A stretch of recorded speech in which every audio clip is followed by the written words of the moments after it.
My studio and home are both filled with books. All sorts of books, art books for sure, but also literature. I love literature, especially some of the lost generation writers. And we're going to do some portraits of some of these artists on Thaxton Studios.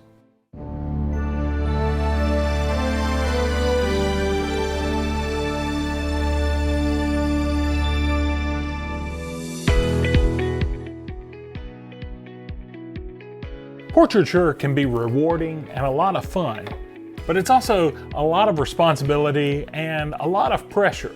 If you're painting a picture of a tree, you can paint a picture of any old tree, and who's to say it looks like that or not? But if you're painting a portrait of a person, especially a well-known person, you've got to get it pretty right. So we wanted to tackle some challenging portraits, and I thought a great topic would be writers. My wife has gone back to graduate school, and she's in one course where they're studying the lost generation authors. So you've got Faulkner, Hemingway, F. Scott Fitzgerald, you've got John Dos Passos, you've got Dashiell Hammett, you've got lots of people. So we're going to take and we're going to do some of these lost generation authors. And I thought we would start first. We're going to show the process of doing this painting of William Faulkner.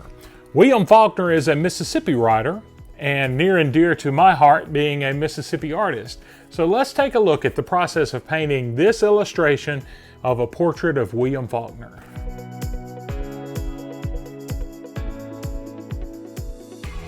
The drawing needs to be detailed as much as it needs to be detailed, if that makes any sense. I don't want to get too carried away with the drawing and not be able to draw with my brush. I've got a pretty detailed area here, creating some texture, and I'm just going to leave it at this, and this is all the drawing I'm going to do. I would spray it with workable fixative, which I have outside, and I'm going to start with a very limited palette. I'm using thick body or heavy body acrylic paint, and I'm using black and burnt umber, and those are the two colors that I'm going to use at the beginning here.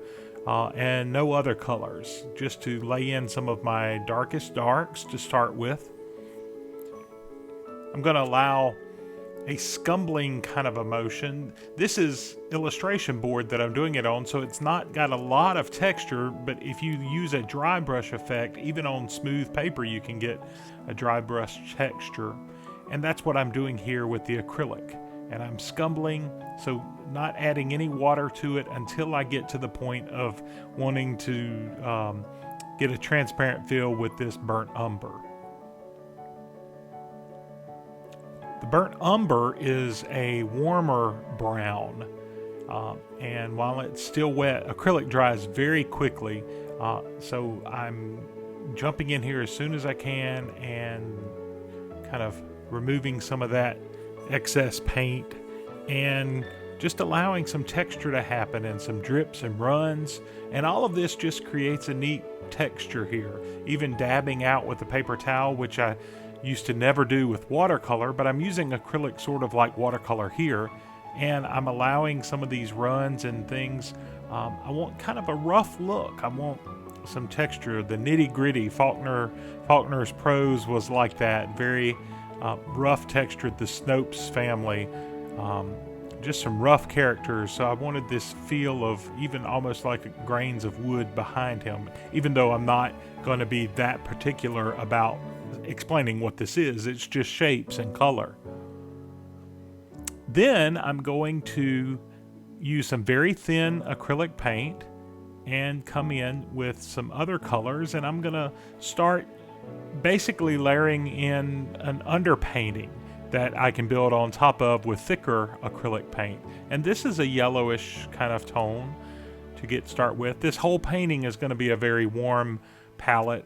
I love warm palettes. That's just the way I am. I'm trying to broaden my palette, but this picture with Faulkner, I had to, thinking of the hot Mississippi sun that I wanted the feel in my final image here. I wanted a lot of those worms, and I wanted the worms just bleeding out. And look at this side here. My friend Thomas Blackshear years ago did a portrait of himself, a self-portrait, and in the shadow side you see this really neat loss of detail, and it doesn't become a black shadow, it becomes a red shadow, and I really love this technique. Drew Struzan did a great portrait of Abraham Lincoln. You can Google that.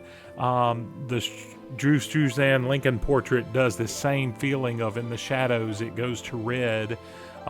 Bill Sienkiewicz, some of the great comic book artists do some of this kind of technique too, and a lot of the illustrators.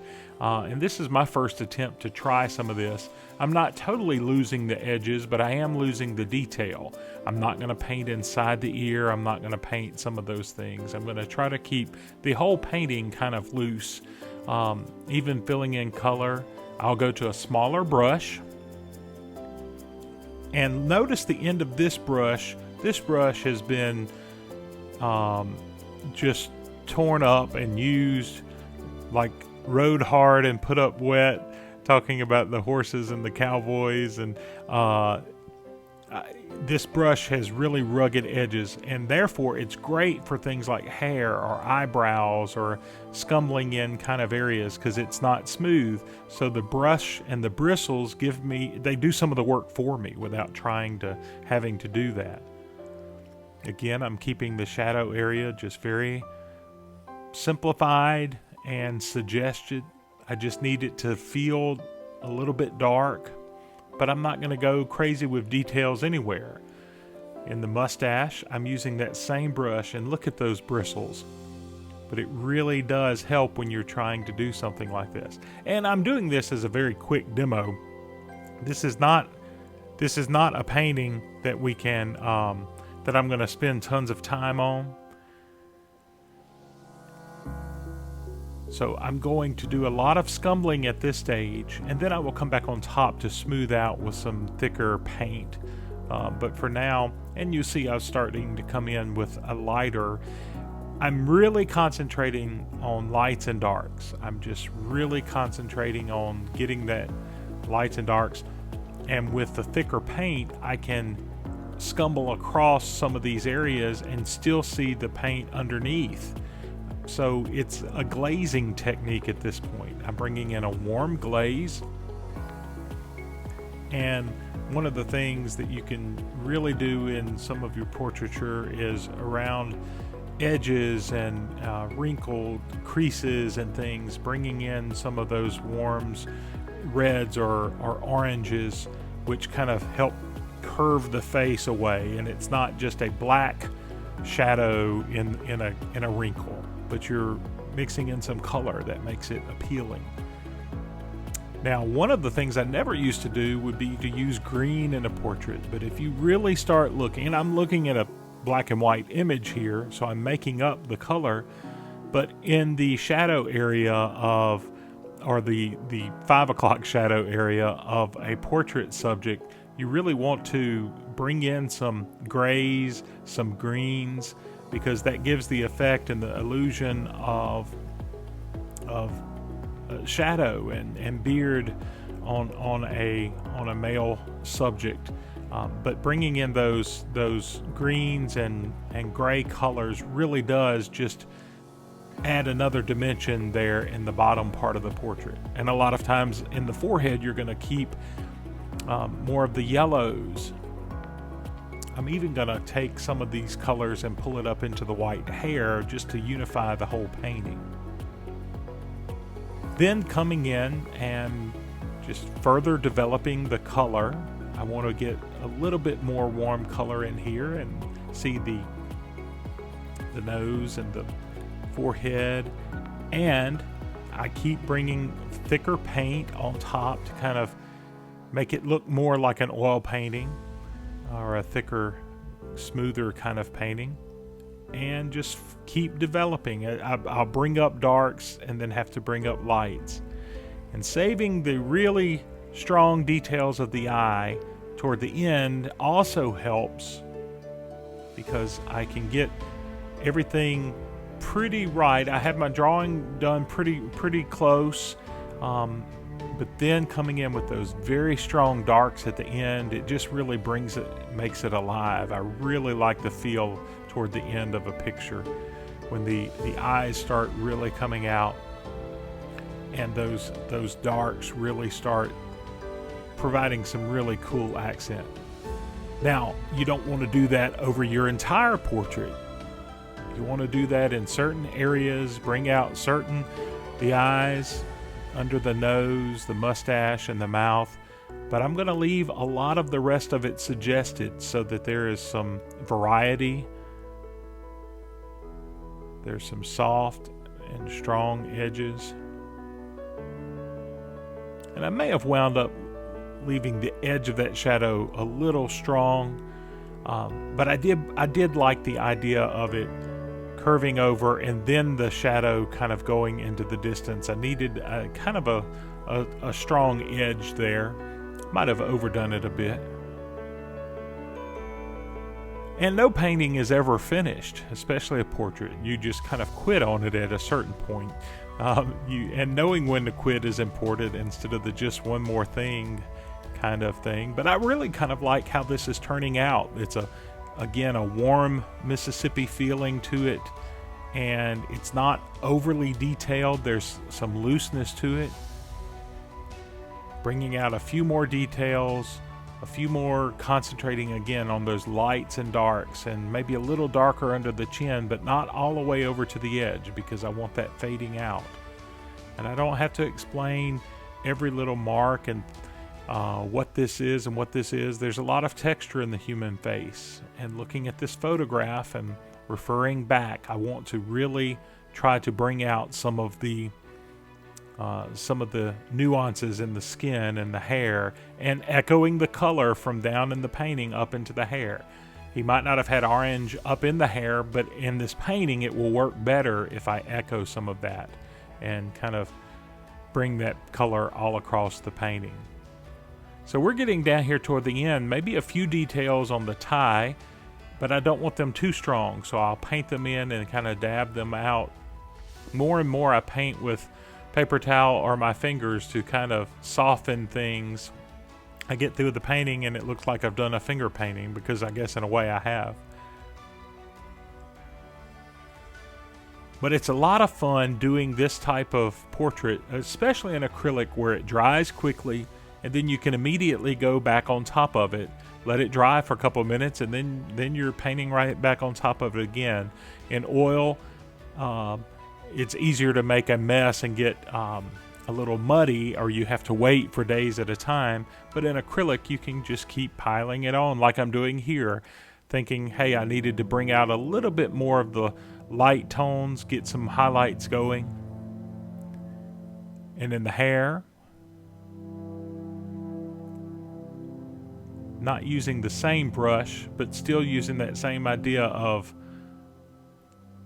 letting it be rough and dry brush, where you get the feeling of, I don't have to draw each individual hair.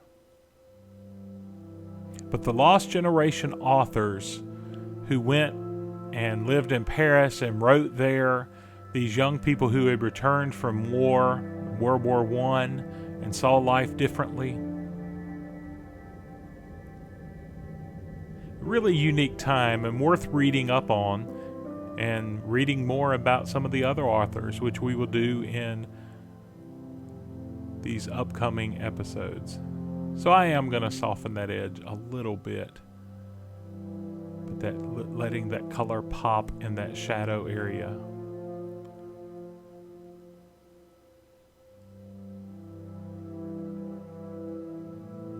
How stinking cool is it to be able to create things? Pretty cool. And one more little slight edge to bring that area out just a little bit, but none of the details. So that's how we do a portrait of William Faulkner. It's a lot of fun. Faulkner's a unique character. He would walk around Oxford and they would call him Count No Account. He would walk with a handkerchief up his sleeve and with an air of dignity and pride, walking around town in the square. And the folks of Oxford, Mississippi were not used to seeing that. So Faulkner definitely was a character, and when he started writing for the movies in Hollywood, then people really started paying attention, and then he became a favorite son of the town, whereas before they didn't know what to do with him. So that's how we paint William Faulkner. For more information, look up William Faulkner. There are lots of websites, there are a lot of books, there are a lot of neat things, and a great film called A Life on Paper, done years ago by Mississippi Public Television, which is fantastic.